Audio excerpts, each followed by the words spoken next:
यो चाहिँ के हो भनेर सोच्नुहुँदै होला होइन। यो चाहिँ ट्राइपडको बदलीमा युज गर्छु म। सोलो फाउन्डर हो नि त, सबै कुरा एक्लै गर्नु साह्रै पर्छ। अन्त यो चाहिँ मेरो वर्किङ स्पेस। कुसन र फुट म्याट चाहिँ किन छ भन्दाखेरि चाहिँ नेपाली हो नि त, पलेटी मारेरै बस्नुपर्छ, जे गर्दाखेरि पनि नभए सक्दैन बस्नै। अन्त यो चाहिँ सधैँको भन्दा अलिक लामो भिडियो हुनेछ, किनभने कतिवटा कुराहरू सेयर गर्नु छ म तपाईँहरूसँग। सो लास्टसम्म हेरिदिनुहोस् होला। यो चाहिँ मेरो सानो ब्यागको कलेक्सन हो। कम्ती छ, अहिलेको लागि बढाउनु पनि सोचेको छुइनँ, किनभने अब तपाईँहरूले विश्वास पनि गर्नु सक्नु भएको छैन अहिले होइन। साह्रै पर्छ गर्नु पनि, अनलाइन हो अहिले, पुरा फ्रड्सहरू हुन्छ। सो म बुझ्छु तपाईँहरूको प्रब्लम पनि होइन।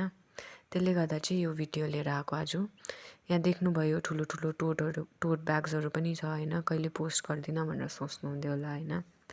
तर अब अहिले प्याकेजिङको अलिक प्रब्लम हुँदैछ, सो त्यसले गर्दा सानो ब्याग्सहरूमा मात्रै फोकस गरेको।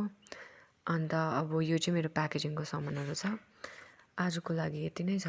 अब कतिजनाले हेर्नुभयो होला होइन, कतिजनाले आधीमै स्किप गर्नुभयो होला होइन।